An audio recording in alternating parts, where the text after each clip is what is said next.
பார்க்க போற டாபிக் இந்த வேதிக் ஏஜ் அப்படின்னு சொல்லிட்டுன்னு. ஓகேங்களா? ஸோ அதாவது இப்ப ஐவிசிக்கு அடுத்தது ஓகேங்களா, அடுத்து எக்ஸாக்டா ஆரம்பிக்கிறது இந்த வேதிக் ஏஜ் தான்.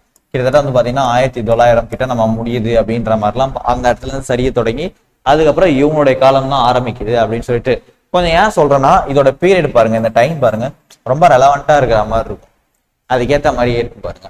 ஸோ அதனாலதான் வந்து பாத்தீங்க அப்படின்னு சொன்னா இது ஆரிய படையெடுப்பால ஐவிசி அழிஞ்சிருக்கலாம் அப்படின்னு சொல்றது. ஓகேங்களா? சரி, ஓகே. இதுல இருந்து நம்ம அப்படியே என்ன நடக்குது அப்படின்னு சொல்லிட்டு இந்த வேதங்கள், ஆரியர்கள் இதெல்லாம் யாரு என்ன அப்படின்னு சொல்லி எல்லாமே நல்லா பார்க்கலாம். ஓகேங்களா? ஸோ ஃபர்ஸ்ட் ஒரு இன்ட்ரோ தான். சிந்துவெளி நாகரிகம் முடிஞ்சதும் ஆரியர்கள் வந்ததுக்கு அப்புறமும் வேத காலம் தொடங்கியது அப்படின்னு நம்ம ஸ்கூல் புக்ல இப்ப கொடுத்துருக்காங்க. அப்ப இது ஒரு எக்ஸாக்டான டேட்டா, கரெக்டான டேட்டா தான். உங்களுக்கு நாளைக்கு ஒரு ஸ்டேட்மெண்ட்ல வந்து பாத்தீங்க அப்படின்னு சொன்னாக்கா ஆரியர்களின் படையெடுப்பினால் தான் சிந்துவெளி அழிந்தது அப்படின்னு சொல்லி ஒரு ஸ்டேட்மெண்ட் கொடுத்தா கரெக்ட். ஏன்னா இதெல்லாம் ஸ்கூல் புக்ல கொடுத்துருக்கிற டேட்டா தானே. அப்படி இல்லை ஒரு மாதிரி சிந்துவெளியோட அழிவிற்கு ஆரிய படையெடுப்புகள் ஒரு காரணமாக இருக்கலாம் சொல்லலாம்னா எஸ், கரெக்ட் தான். 2026 அப்கமிங் வருஷத்துல TNPSC group 1, group 2, 2A and group 4க்கான எக்ஸாம்ஸ் இருக்க போகுதுன்னு சொல்லிட்டு ரீசெண்டாக வெளியே வந்து ஆனுவல் பிளானில் வந்து நம்ம டிஎன்பிசி மென்ஷன் பண்ணியிருக்காங்க. அதை தொடர்ந்து நம்ம ஈசன் ஐஏஎஸ் அகாடமி சார்பாக TNPSC group 2, 2A and group 4 ஸ்டூடெண்ட்ஸ்க்கான ஒரு ஸ்பெஷல் டெஸ்ட் பேட்ச் வந்து பார்த்தீங்க அப்படின்னா நம்ம லான்ச் பண்ணோம். இந்த டெஸ்ட் பேட்ச் பொறுத்த வரைக்கும் ஆன்லைன் அண்ட் ஆஃப்லைன் ரெண்டு மூட்லையுமே இருக்கும். ஆஃப்லைனை பொறுத்த வரைக்கும் நம்ம கடலூர் பிரான்ச்சில் வந்து நீங்கள் அட்டன் பண்ணிக்கலாம். பைலிங்கெல்லாம் வந்து உங்களுக்கு கொஸ்டின்ஸ் இருக்கும். டோட்டலாக இந்த டெஸ்ட் பேட்ச்ல 60 டெஸ்ட் கவர் ஆகுது. கிட்டத்தட்ட 8500 கொஸ்டின்ஸ் கிட்ட இந்த டெஸ்ட்ல வந்து கவர் ஆகுது. டிசம்பர் 19, 12, 2025 இருந்து இந்த டெஸ்ட் வந்து ஆரம்பிக்குது. இந்த டெஸ்ட்டை பொறுத்த வரைக்கும் ஃபவுண்டேஷன் டெஸ்ட் அப்படின்னு சொல்லிட்டு ஸ்கூல் புக் வைஸும், அடுத்து சிலபஸ் வைஸும், அடுத்து ஸ்பெஷல் டெஸ்ட் அப்படின்னு சொல்லிட்டு central government budget, state government budget, policy notes, அடுத்து வந்து பார்த்தீங்கன்னா கரண்ட் அஃபேர்ஸ் டாபிக்ஸ், ஸோ இந்த மாதிரியான விஷயங்களையும் ஸ்பெஷல் ஏரியாஸாக நம்ம கவர் பண்ணி தரோம். ஸோ உங்களுக்கு டோட்டலாக வந்து பார்த்தீங்கன்னா 8500 அபவ் கொஸ்டின்ஸ் தான் வந்து உங்களுக்கு கவர் ஆகும். சரிங்களா? இந்த டெஸ்ட் பேட்ச் பற்றின டீட்டெயில் உங்களுக்கு தேவை அப்படின்னா 9087342919 இந்த நம்பருக்கு நீங்கள் மெசேஜ் பண்ணிங்கன்னா இந்த ஷெடியூலையும் டீட்டெயில்ஸும் உங்களுக்கு சென்ட் பண்ணுவாங்க. அண்ட் ஃபீஸ் டீட்டெயில்ஸும் கொடுத்துருக்கோம், நீங்கள் பார்த்துக்கோங்க. Wish you all the best. இந்த காலத்திற்கு வந்து பாத்தீங்க அப்படின்னு சொன்னா வேதங்கள் என்பதிலிருந்து பெறப்பட்டது அப்படின்னு சொல்றாங்க. அது என்ன வேதங்கள் போக போக பார்க்கலாம். எல்லாமே ஜஸ்ட் ஒரு இன்ட்ரோ தான். அடுத்தது இதோட காலகட்டமா என்ன சொல்றாங்க அப்படின்னு சொன்னா 1500 இருந்து 600 வரைக்கும். இதுல தொடக்க வேத காலம்ன்றது 1500 to 1000, பின்வேத காலம் வந்து 1000 இருந்து 600 வரைக்கும் அப்படின்னு சொல்லிட்டு இந்த டைம் பீரியடை வந்து டிஃபைன் பண்ணி இருந்திருக்காங்க. சரிங்களா? இப்ப இதுதான் வந்து பார்த்தோம் அப்படின்னு சொன்னா ஒரு எக்ஸாம்பிளுக்கு மேப், நம்ம அந்த வேதிக் ஏஜோடைய மேப் அப்படி கரெக்டா எப்படி சொல்லலாம்னா இது வந்து பாத்தீங்க அப்படின்னு சொன்னா தொடக்க காலத்துல இருந்தது. இப்ப பார்த்தோம் அப்படின்னா இந்த ஹரப்பா, மொஹஞ்சதாரோ, தட்சசீலம் இந்த இடம்லாம் இருக்கு பாத்தீங்களா, இது எல்லாமே வந்து பாத்தீங்க அப்படின்னு சொன்னா தொடக்க காலத்துல இருந்தது. இப்போ அதுக்கப்புறம் இங்க இருந்த மக்கள் எல்லாருமே மூவ் பண்ணி ஃபுல்லா வந்து பாத்தீங்க அப்படின்னு சொன்னா கங்கை சமவெளி பகுதிகளில் போக ஆரம்பிச்சிட்டாங்க. அதாவது இந்து பிரதஸ்தம், கங்கை, யமுனை, கோசலம், அயோத்தி, கபிலவஸ்து இந்த மாதிரி இடங்களுக்கு அடுத்தது வர ஆரம்பிச்சிட்டாங்க. அதனால அது பின்வேத காலம் ஏரியாவில் சம்மந்தப்பட்டு போயிடுச்சு. ஓகேங்களா? இதுதான் இந்த ஒரு ஜெனரலான ஒரு மேப் ஸ்ட்ரக்சரு நம்ம ஸ்கூல் புக்லயே இருக்கு. இது தமிழ்ல இருந்தாலும் உங்களுக்கு வந்து இங்கிலீஷ் மீடியம் புக்லயும் இருக்கு, அதனால பிரச்சனை இல்லை. சரிங்களா? சரி, ஆரியர்கள் இந்த வார்த்தையை வந்து நம்ம நிறைய இடங்கள்ல கேள்விப்பட்டோம். ஆரியர்கள், மங்கோலியர்கள், அப்படி இப்படின்னு சொல்லிட்டுன்னு யார் தான் இவங்க அப்படின்னு சொல்லிட்டுன்னு எப்பவுமே வந்து ஒருத்தரையும் நம்ம கிளாஸ்ல போக தெளிவா பார்த்துக்கலாம். ஆரியர்கள்லாம் அவங்க பெருசா அவங்க அப்படி இப்படின்லாம் எதுவுமே கிடையாது. அவங்க யார் அப்படின்னு சொன்னா உண்மையிலே நம்ம இந்தியா மேப் இங்க இருக்கா, நீங்க வந்து பாத்தீங்க அப்படின்னு சொன்னாக்கா மத்திய ஆசிய பகுதிகள் வந்து இருக்கும். ஓகேவா? இந்த ஈரான், ஈராக் இந்த பகுதிகள் எல்லாமே நம்ம எல்லாருக்குமே தெரிஞ்ச ஒரு விஷயம் தான். அடுத்தது வந்து பார்த்தோம்னா இந்த அரேபிய நாடுகள் இந்த சைடுல இங்க இருக்கிற ஒரு பழங்குடியினர். ஓகேங்களா? ஒரு பழங்குடியினர் கூட்டம், ஒரு நாடோடியான கூட்டம் தான் யார் அப்படின்னு சொல்லி பாத்தீங்கன்னா இந்த ஆரியர்கள். மத்திய ஆசிய பகுதிகளில் இருக்கிறவங்க இவங்க அப்படியே அங்க இருந்து ஒரு இடமா வந்து பாத்தீங்க அப்படின்னு சொன்னா மூவ் பண்ணி தான் இந்தியா வரைக்கும் வந்திருப்பாங்க. ஓகேங்களா? சோ ஆரியர்கள் அப்படின்றது இந்த இந்தோ ஆரிய மொழி பேசும் கால்நடை மேய்ப்பவர்கள். ஆமா, அவங்களாம் ஒரு பழங்குடினா அவங்களுக்குலாம் வேலையே வந்து பாத்தீங்க அப்படின்னு சொன்னாக்கா ஆடு மாடு மேய்க்கிறது தான். ஆரிய மொழி, இந்தோ ஆரிய மொழினா அது என்ன சார் இந்தோ ஆரிய மொழி அப்படின்னு சொன்னா ஒண்ணும் கிடையாது பெருசா. இந்த அசாமிஸ், அந்த பெங்கால்ல இருந்து அந்த சைடோட ஸ்லாங்லையும் பிளஸ் வந்து பாத்தீங்க அப்படின்னு சொன்னா அந்த அரபிக் மொழி கொஞ்சம் அந்த ஒரு ஸ்லாங்லையும் மிக்ஸ் பண்ண மாதிரி பேசுவாங்க. அவங்க தான் இந்த ஆரியர்கள். அது நாளடைவில் இன்னைக்கு நம்ம இதுல வந்து பாத்தீங்கன்னா நிறைய ஃபார்மேஷன்ல மாறிடுச்சு. அடுத்தது இவங்களோட உண்மையான பூர்வீகம் நம்ம சொல்லியிருந்தோம் இல்லையா? ஸோ மத்திய ஆசியா, அதாவது சென்ட்ரல் ஏசியால இருந்து கைபர் கணவாயில இல்துகுஷ் மலை வழியா தான் வந்து பாத்தீங்க அப்படின்னு சொன்னாங்க அவங்க இந்தியாவுக்கு வந்திருந்திருப்பாங்க. இதுதான் அவங்களை பத்தி பேசிக்கான ஒரு விஷயம். இவங்களுக்கு உண்மையான தொழில் என்னன்னா நம்ம ஏற்கனவே சொல்லுவோம், இவங்க வந்து கால்நடை மேய்ப்பவர்கள் அப்படின்னு சொல்லிட்டு. அப்ப கால்நடை மேய்க்கிறது தான் அவங்களுடைய ஒரு முக்கியமான தொழிலாவே இருக்கும்.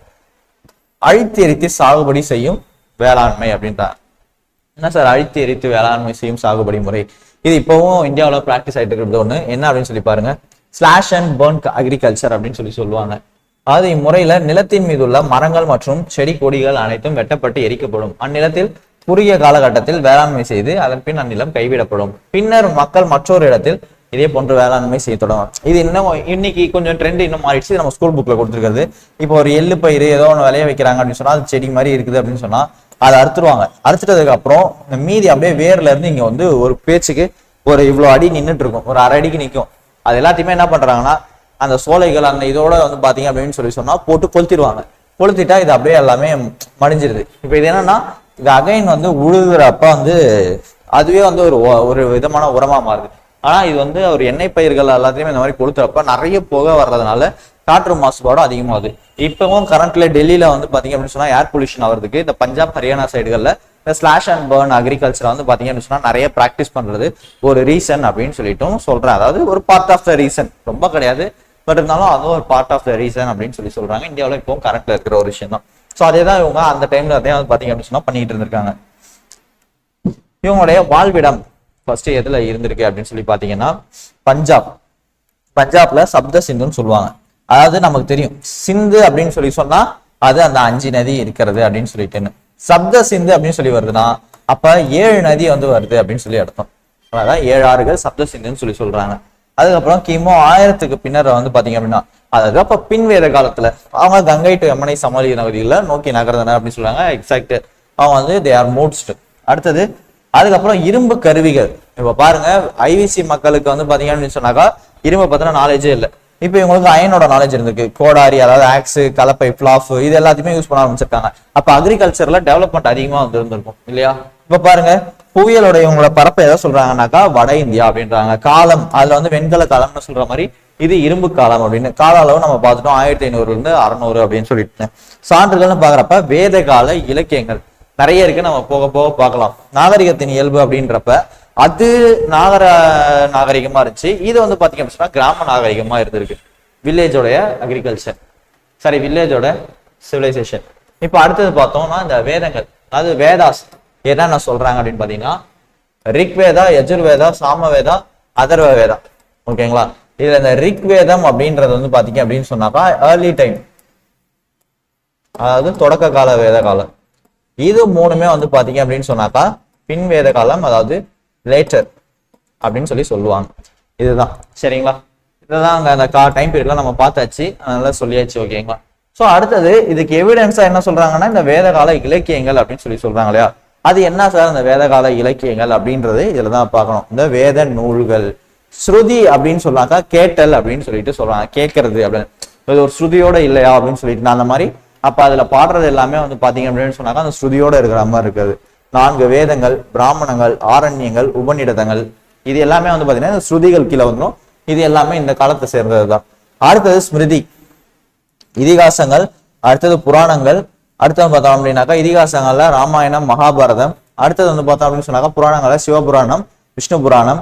இப்ப இந்த ராமாயணமும் மகாபாரதமும் இந்த காலத்துல எழுத ஆரம்பிச்சிருப்பாங்க. ஆனா கிட்டத்தட்ட குப்தர்கள் காலத்துலதான் வந்து பாத்தீங்க அப்படின்னு சொன்னாக்கா இதை எழுதி முடிச்சிருப்பாங்க ராமாயணம், மகாபாரதம்லாம். அடுத்தது சூத்திரங்கள்னு சொல்றப்ப தர்ம சூத்திரம், மனுஸ்மிருதி, நாரத ஸ்மிருதி. ஓகேங்களா? இது எல்லாமே வந்து பாத்தீங்க அப்படின்னு சொன்னா ஒரு கான்செப்ட் பேஸ்ல ஏதாவது இருந்திருக்கும். இப்ப இந்த மனுஸ்மிருதி அப்படின்னு சொல்றது என்ன அப்படின்னு சொன்னாக்கா இதுதான் கிட்டத்தட்ட நாளடைவுல இந்து சட்ட நூல்கள் அப்படின்னு சொல்ற அளவுக்கு மாற்றத்தை கொண்டு வந்துருந்துச்சு. ஸோ அப்போ இது ஒன்னொன்னுலயும் ஒன்னொன்னு இருந்திருக்கு. ஓகேங்களா? இதுல இருக்கிற லாவை தான் ஃபாலோ பண்ணி தான் வந்து நிறைய விஷயங்கள் ஒரு தண்டனை கொடுக்கறது அப்படி இல்லை இதை இதுல சேர்க்கறது அப்படின்னு சொல்லிட்டு இந்த மாதிரி குற்றங்கள் அப்படின்னு சொல்லிட்டு மனுஸ்மிருதியை யூஸ் பண்ணிட்டு இருந்தாங்க. ஓகேங்களா? அடுத்தது இந்த சோசியல் ஸ்ட்ரக்சர் எப்படி இருந்திருக்கு இந்த பீரியட்ல அப்படின்னு பார்ப்போம். அதுக்கு முன்னாடி இந்தியாவின் தேசிய குறிக்கோள் அப்படின்னு ஒரு விஷயம் சொல்றாங்க. அதாவது சத்தியமேதவ் ஜெயதேவ் அப்படின்னு சொல்லிட்டு நம்ம ஒண்ணு சொல்லுவோம் இல்லையா? வாய்மையே வெல்லும் அப்படின்னு சொல்லிட்டு நம்ம அந்த நான்முக சிங்க கீழே இருக்கிறது. அந்த வாக்கியம் வந்து பாத்தீங்க அப்படின்னு சொன்னா இந்த உபநிடங்கள்ல தான் எடுக்கப்பட்டிருக்கு அப்படின்னு. எந்த உபநிடதம் அப்படின்னு பாத்தீங்கன்னா முண்டக உபநிடதம் அப்படின்னு சொல்லுவாங்க. ஓகேங்களா? அடுத்தது இப்ப இந்த அரசியலமைப்பு பாக்குறப்ப எல்லாமே ஒரே மாதிரி இப்ப நம்ம கரண்ட்ல இருக்கிறது எல்லாமே ஒரு ஹிஸ்டரியை பேஸ் பண்ணி வர்றதுதான். ஸோ அந்த மாதிரி பாக்குறப்ப இது சமூக அமைப்பு என்ன சொல்றாங்கன்னா குலம், கிராமம், விசு, ஜனா அப்படின்னு சொல்லிட்டு ஒரு சில ஸ்ட்ரக்சர்ல இருக்கின்றாங்க. அந்த ஸ்ட்ரக்சர் அப்ப போக என்ன அப்படின்னு சொல்லி பார்ப்போம். இப்ப குலா அப்படின்றது இப்ப குலபதி அப்படின்னு ஒருத்தர் வந்து பாத்தீங்கன்னா அதுக்கு தலைவரா இருக்காரு. அடுத்தது கிராமாணி அப்படின்னு சொல்லி இருக்குது அப்படின்னா அதுக்கு கிராம தலைவர் அப்படின்னு சொல்லிட்டு ஒருத்தர் தலைவரா இருப்பாரு. அடுத்தது இந்த பல கிராமங்களை கொண்ட ஒரு தொகுப்பு தான் வந்து பாத்தீங்கன்னா விஸ். அப்ப இப்ப இங்க இருந்து பார்த்தோம் அப்படின்னு சொன்னாக்கா ஒரு குளம் இருக்கு, அடுத்து கிராமம் இருக்கு. இப்ப இந்த பல கிராமம் சேருதா அது வந்து பாத்தீங்க அப்படின்னு சொன்னா விஸ்ன்னு மாறுது. அப்ப அதுக்கு மேல ஒரு அழகா அப்படியே அப்படின்னு சொல்லிட்டு இப்படிதான் போய்கிட்டே இருக்கும். ஓகேங்களா? இப்ப இந்த விஸ்ஸ வந்து உண்மையான அதிகாரி யாரு அப்படின்னு சொல்லி பாத்தீங்கன்னா விஸ்வபதி அதோட தலைவரா இருப்பாங்க. அடுத்தது ராஜன் அப்படின்னு சொல்லிட்டு ஒருத்தர் இருக்காங்க. இவங்க என்ன அப்படின்னு சொன்னாக்கா ஒரு இனக்குழு. இப்ப வந்து ஒரு இப்ப இதுல இருக்கிறவங்க எல்லாருமே ஒரு இப்ப இங்கேயே வந்து பாத்தீங்கன்னா அங்க அந்த நம்ம பார்த்திருந்தோம் மேப்ல நார்த் வெஸ்ட்ல வந்து பாத்தீங்க அப்படின்னா நிறைய பேர் இருந்திருப்பாங்க. அவ்வளவு பெரிய பரப்புல எல்லாத்தையும் ஒரே இனமா இருந்திருப்பாங்கன்னு கேட்டாங்கன்னா கிடையாது.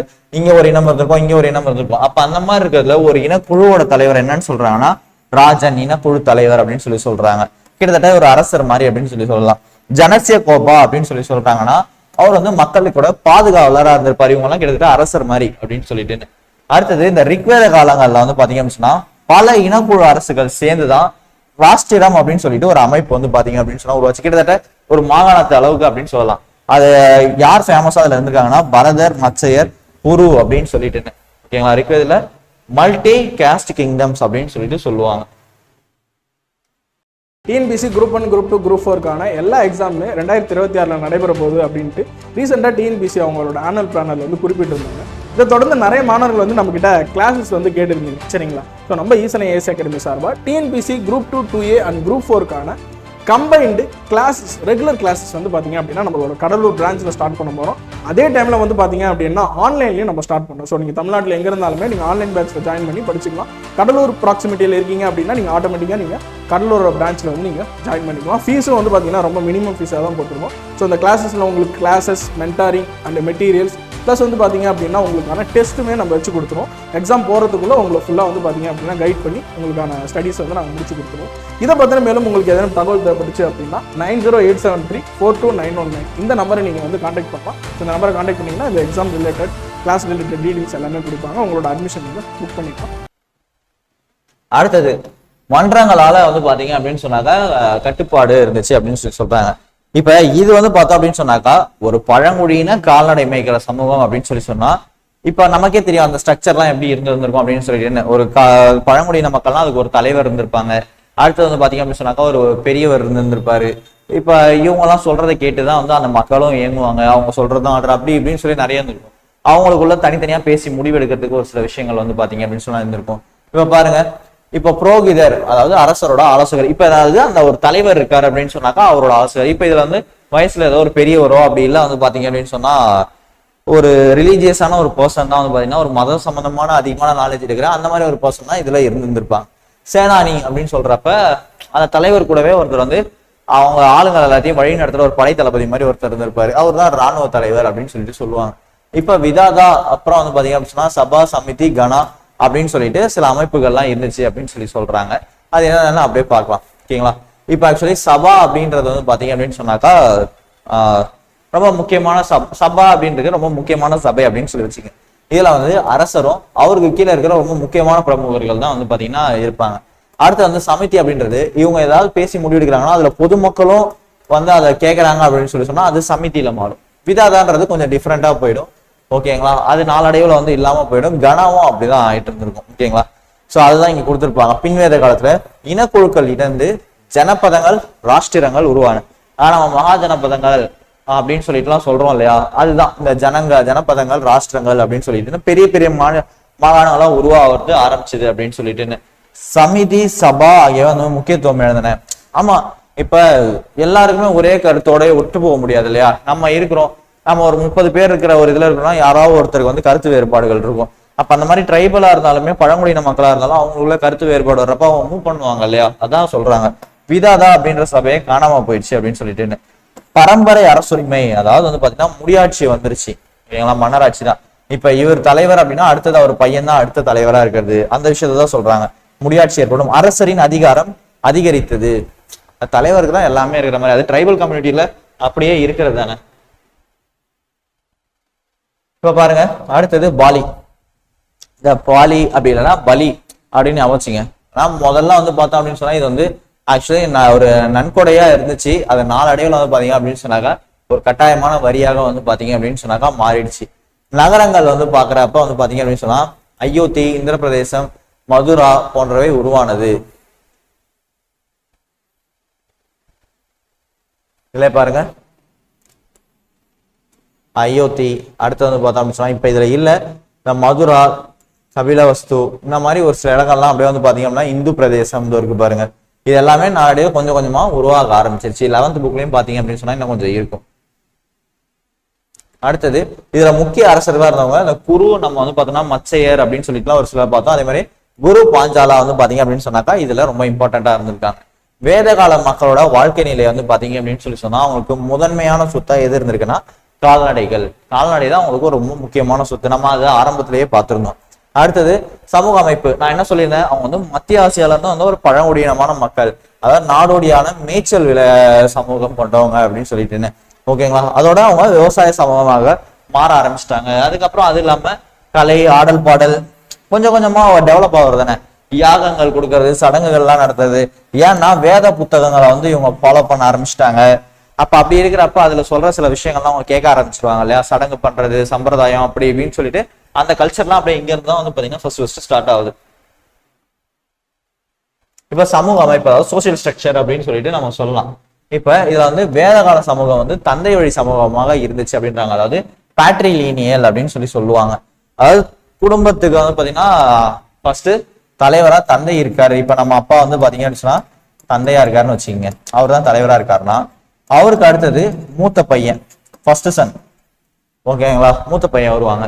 இப்போ அடுத்தது வந்து பாத்தீங்க அப்படின்னு சொன்னா அதுக்கு அடுத்த பையன், ஓகேவா. அப்படி இல்லைன்னா அடுத்தது வந்து பாத்தீங்கன்னா பேர பையன் அப்படின்ற இப்படிதான் வந்துட்டு இருக்கும். இதுக்கு நடுவுல வெறும் பொண்ணு இருந்துச்சு அப்படின்னு சொன்னா அப்ப அவங்களுடைய மருமகன் வந்து பாத்தீங்க அப்படின்னு சொன்னா அடுத்த லைன். அப்ப எப்படி பார்த்தாலும் அந்த மேல் லைனை வந்து பாத்தீங்க அப்படின்னு சொன்னா ஃபில் பண்ற மாதிரியே தான் வந்து பாத்தீங்க அப்படின்னு சொன்னா இருந்துட்டு இருக்கும். இப்போ ஒருத்தவங்க இருக்கிறாங்க, கணவன் மனைவியா இருக்காங்க.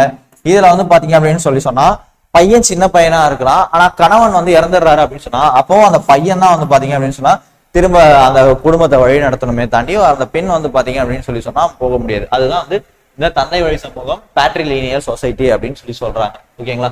அடுத்தது ஆரியர்கள்ல சில அவங்களே வந்து பாத்தீங்கன்னா ஒரு சில பாகுபாடுகள் இருந்திருக்காங்க. எப்படின்னா வெள்ளை தோல் இருந்த இவங்க ஒரு தனி செக்ஷன் மாதிரியும், கருப்பா இருக்கிறவங்கள வேறுபடுத்தியும் அவங்க வந்து காமிச்சுக்கிட்டாங்க, ஓகேங்களா. இப்ப ஆரியர்கள்ல இவங்கலாம் வந்து ஆக்சுவலி அந்த சைட்ல இருந்து வந்ததுனால இவங்க எல்லாம் வெள்ளையா இருந்திருக்காங்க. நம்ம இந்தியாவில இருந்த மக்களை கருப்பு நிற மக்கள். அவங்க என்ன சொல்றாங்கன்னா தசையூஸ் அல்லது தசாஸ், அதாவது பாத்தீங்கன்னா தசாய்ஸ் அப்படின்னு சொல்லுவாங்க. இந்த கருப்பு தோலா இருக்கிறவங்க இவங்க வந்து ஆரியர்கள், அதாவது நம்ம இந்தியாவில ஏற்கனவே இருந்த மக்களை அவங்க சொல்றது, ஓகேங்களா. இப்ப அடுத்தது வந்து பார்த்தோம் அப்படின்னு சொன்னா சோசியல் ஸ்ட்ரக்சர்ல இன்னொரு விஷயங்கள் இருக்கு.